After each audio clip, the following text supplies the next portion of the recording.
Hey, muy buenas chicos, ¿qué tal? ¿Cómo estáis? Bienvenidos a otro vídeo más. Bueno, hoy os traigo un vídeo, en mi opinión, bastante interesante, donde desmentiremos algunos mitos y falsas ideas acerca de uno de los proyectos militares españoles más esperados de los últimos tiempos, como es el 8x8 Dragón. Hay mucha confusión acerca de este vehículo, hay mucha gente que cree que es un gran vehículo, que va a poner a revitalizar la industria militar española, pero bueno, hoy iremos desmintiendo un poquito todas estas falsas creencias. Y bueno, para empezar vamos a ir hablando de algunas generalidades para que podáis entender el contexto del vídeo y sobre todo el contexto histórico del proyecto y ver un poquito cómo se ha desarrollado, ver un poquito dónde ha fallado, que como iré comentando más adelante, los que seáis españoles, incluso los que seáis de Hispanoamérica, veréis que, bueno, pues está lleno de controversia, algo que desgraciadamente nos es más frecuente de lo que nos gustaría. El vehículo, el 8x8 Dragón, como ya me imagino que sabréis la mayoría, es un VCBR, un vehículo de combate blindado sobre ruedas multiplataforma desarrollado por el consorcio temporal español TES. Entre las empresas que conforman este consorcio se encuentra como líder Santa Bárbara, Indra Sistemas, Sapa y Escribano. Es decir, empresas españolas todas, aunque en el caso de Santa Bárbara, y esto es un detalle bastante importante, de capital estadounidense. Santa Bárbara, esta empresa, posee acceso ilimitado al software de diseño del Piranha 5 de la compañía suiza Mowab, y es precisamente sobre la base de este vehículo, el Piranha 5, sobre la cual se empieza a trabajar en el Dragón. En 2007 el gobierno establece un plan para renovar una flota de vehículos conformada por los BMR, los VEC y los M113, ¿vale?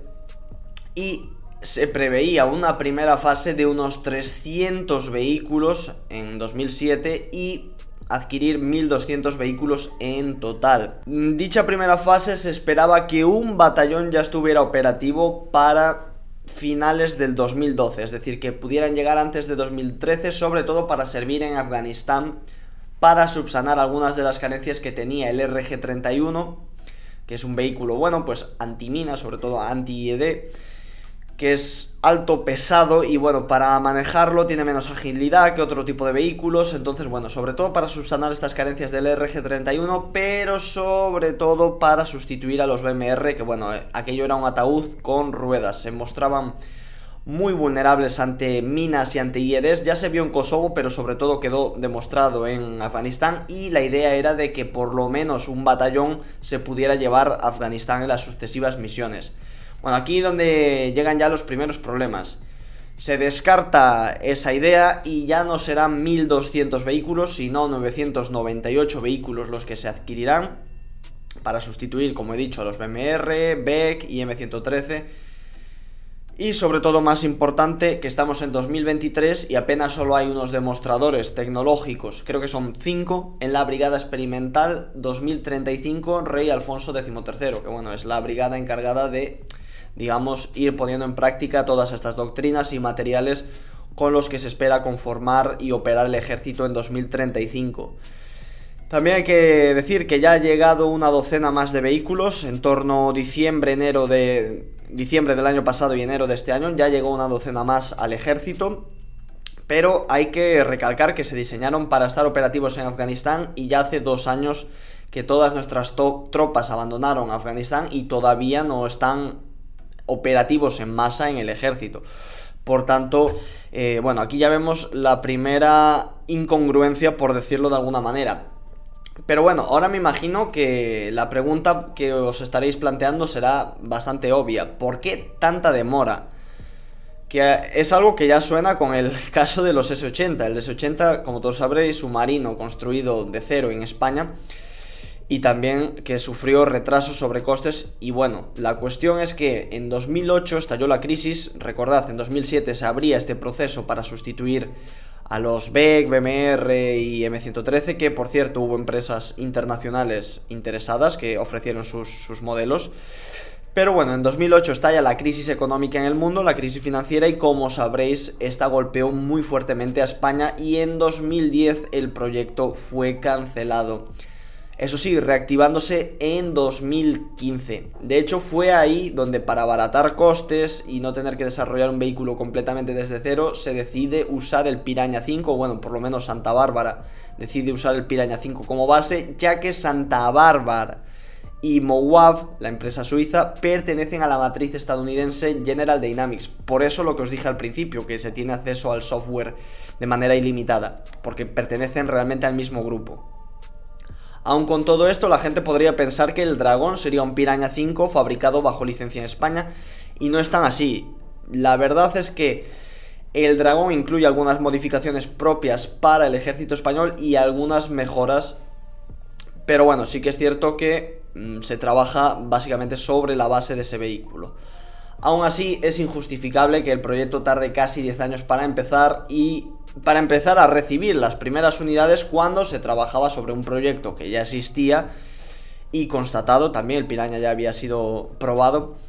Sobre todo, lo que voy a comentar ahora no es información oficial, o sea, se basa más en especulaciones, rumores, palabrería, pero bueno, que tiene su base de verdad, porque si no, no habría estos rumores. Como siempre, en los rumores siempre hay parte de verdad, parte de mentira o parte de exageración. Pero bueno, la cosa, la historia de este retraso tan grande vendría entre discrepancias entre la empresa Santa Bárbara y los distintos gobiernos.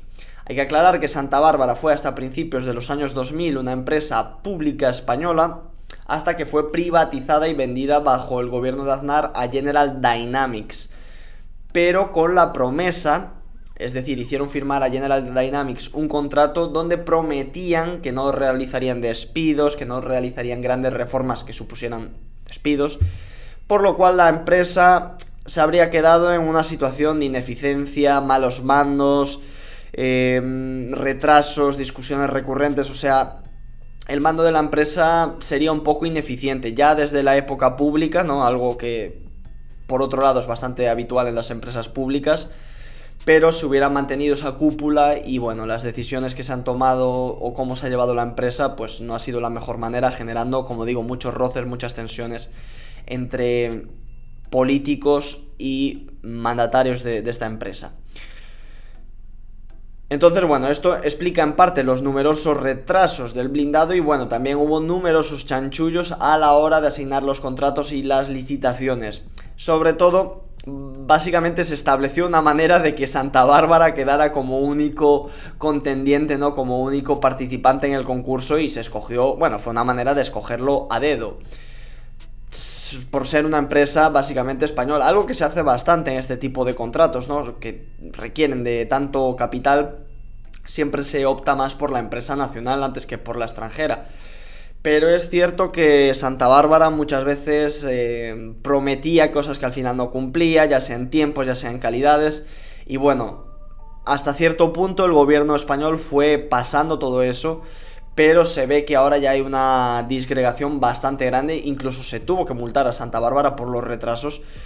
Pero bueno, básicamente se escogió por ser una empresa española y tener cierto interés estratégico, sobre todo a la hora de puestos de trabajo, economía, impuestos, etcétera, etcétera. Entonces, bueno, normalmente en este tipo de contratos se suele optar por la empresa española o por la empresa nacional. Lo que pasa es que es muy polémico la manera en que se escogió, que básicamente se buscó la manera de que simplemente participaran ellos, básicamente escogerlos a dedo.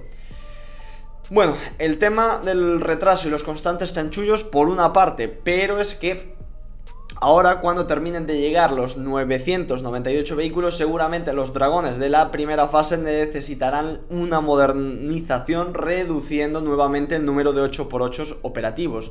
Yo, en lo personal, desde mi experiencia militar, diré que dentro de las Fuerzas Armadas había cierto, y voy a decirlo de una manera clara para que nos entendamos todos, cachondeo con este tema.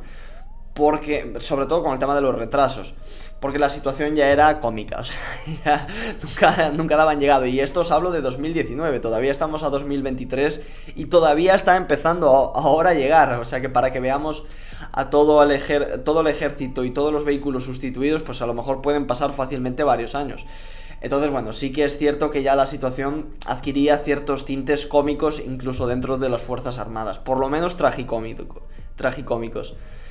También habrá que ver, y seguramente de esto podrán hablar más los tripulantes de estos vehículos, pero por lo menos habrá que prestarle especial atención a las suspensiones, ya que estas son fabricadas por Sapa y precisamente la suspensión es el punto débil del Pizarro, un VCI español, como sabréis, bueno, hispano-austriaco, bastante positivo en líneas generales, pero que pincha en su suspensión. Por tanto, todavía no me atrevo a afirmar que las suspensiones del Dragón van a ser malas o de mala calidad o no van a estar a la altura, pero sin duda es algo que habrá que vigilar de cerca, sobre todo con el desgaste, porque a lo mejor mientras son nuevas van tirando bien, pero llevan mal el desgaste, o sea que va a haber que estar atento a la suspensión del 8x8.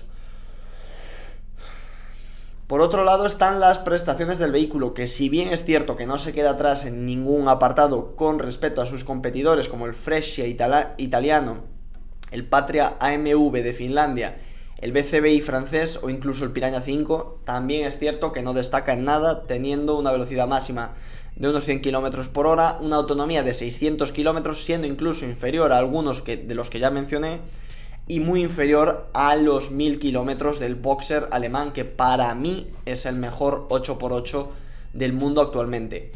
El precio podríamos destacarlo como algo positivo quizás, aunque con muchas pinzas, porque estaríamos hablando de 4,5 millones, aunque tampoco es que sea barato, porque por ejemplo el Patria cuesta 3 millones, el Striker cuesta 3 millones también, por tanto está ahí a nivel intermedio, pero bueno, quizás lo podemos destacar como positivo porque tampoco es de los más caros.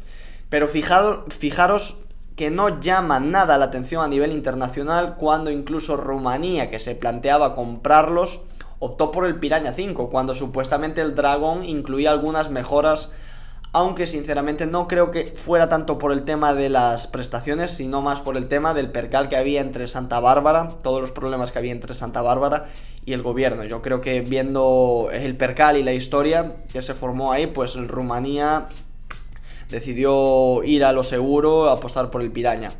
O sea que, bueno, pues ya tenemos aquí también otro indicador negativo. También otra cosa que criticaría, pero esto ya es una crítica más a la política de defensa europea, es la cantidad tan grande de VCBRs que manejan los países de Europa, sobre todo en un vehículo tan estándar, tan común y tan útil para cualquier ejército, ¿no? Al final estos vehículos forman la espina dorsal de un ejército y en mi opinión debería existir una mayor homogenización, algo así como un Euro VCBR, aunque entiendo que quizás Europa no tiene las competencias para hacer algo así, pero bueno, sí que me llama especial atención en un vehículo tan importante para los ejércitos que haya tanta diversidad de vehículos dentro de Europa. Si debo destacar algo positivo de este vehículo es su versatilidad y la cantidad de tareas que puede asumir debido a su diseño modular. Armado con su cañón de 30 milímetros, blindaje reactivo, el cual se está empezando a barajar en un nuevo proyecto de las Fuerzas Armadas para dotar a los vehículos blindados de este tipo de blindaje, y una lanzadera de misiles Spike puede convertir al Dragón en una especie de M2 Bradley bastante poderoso a nivel poder de fuego. De todos modos, falta tiempo para que podamos categorizar este vehículo y falta ver el desempeño en combate y con los años de desgaste. Pero lo que sí os digo es que no ha empezado con muy buen pie y hay algunos indicadores que sinceramente en mi opinión personal no me hacen presagiar el mejor futuro para este vehículo español. Faltará también ver el tema de las modernizaciones, a ver si se llevan a cabo por Santa Bárbara o se llevan o se entregan a otras empresas extranjeras como puede ser la israelí y el BIT, que en ese aspecto son de los mejores proveedores de modernizaciones. Entonces chicos, bueno, hasta aquí el vídeo, hasta aquí todo lo que quería comentar, espero que os haya gustado. Ahora, como siempre, es vuestro turno, ponedme abajo en los comentarios qué opináis del Dragón, ¿creéis que este será un proyecto positivo para España? ¿Creéis que será un buen vehículo? Como siempre digo, os leo en los comentarios y también, como siempre digo, un saludazo a todos máquinas y nos vemos en la próxima. Adiós.